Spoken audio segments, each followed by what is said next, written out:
Hey beautiful people, welcome back.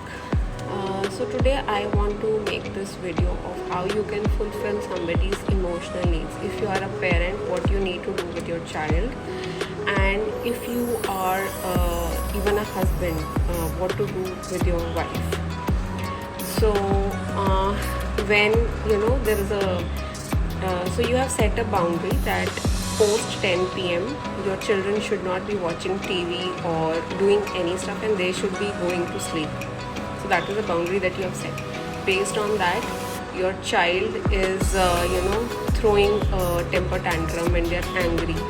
So first thing, if that is a toddler, what you do is you give them a word for that feeling, which means, oh, I see that you are angry. In now seeing the child cry, if you also get stressed, then please understand that you are exaggerating the situation, you are making it worse for the child, because now they have to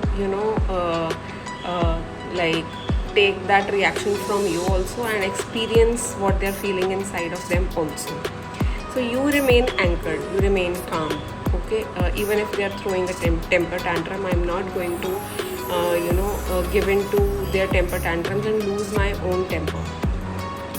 So you remain anchored and you ask them, okay, I understand, I see that you are angry.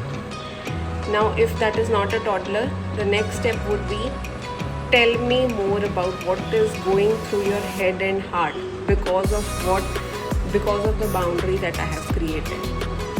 So the other person will explain to you, this is the thing, this is how I feel. Now you take a moment and you reflect on how it would feel if you had that story in your mind. Sometimes people are making stories and you are not aware of the story that is created in their mind and how you can change that story, or you can make them see it from a different angle. If you're not doing it, then they have no other option but to rely on their story only. So you remain anchored and you ask them, you reflect, and then you feel, okay, if I was in the situation, I would have felt the same way if no other thing was showed to me. Or you can say, like, after that you take personal responsibility. I understand that behind your reaction is my boundary. I know it.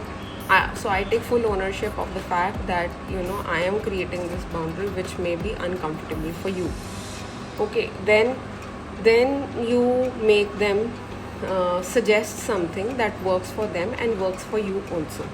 So you have set a boundary at 10. Now they do not agree with it and they want that it should not be exact 10. So you ask them what would feel beautiful to you, and then you take that suggestion and you see if that can work out. You can have a creative solution around that. Or what you can do is you can make them see your own perspective, and you can tell them why it would be great for them if they sleep at 10 o'clock, right? So sleeping at 10 o'clock, what will be the consequence of that, how it will help them. Do not bring it to why you want it, but bring it to and do not be like, I'm the parent, so you have to follow my orders. No, you tell them how it would benefit them, and you let them know that if it if they sleep at 10 today, and if they are able to see some difference in the next day, or what they are able to do in the next day, then you will allow them, they will have this inclination to sleep at 10. If that doesn't happen, they will come to you with the thing that, no, it's not working for me, I'm still very lazy, lethargic, and things like that. Then you take that into consideration and then reframe a solution. This is how you have to have those discussions with your kids or your partners. But generally, what I have seen is the parents, because the parents being in the position of power, they think they can decide the experiences for the kid, and generally the man in position of power will dictate his things on the woman without ever considering how it makes her feel. So that is the thing that needs to change. Please understand that when you are doing this with your kids, you will have your own unresolved stuff, your triggers come out. In that case, you have to feel them. You cannot stuff them down, but you have to feel them. You can tell them, okay, I'll have to take some space, but it is not about you, it is about me.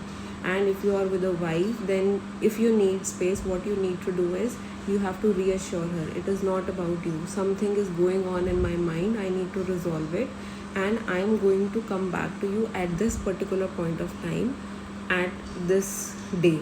Okay, so you have to reassure her, and you have to give her some physical affection, like a cheek kiss, or a hug, anything like that. You have to calm her nervous system, and then she'll be more in a position to give you that space, or your kids will be more in a position to give you that space. But if you randomly pull away and come back, so you are creating an addiction in their mind, and soon they will become obsessed with you, and they will not be able to give you any space whatsoever.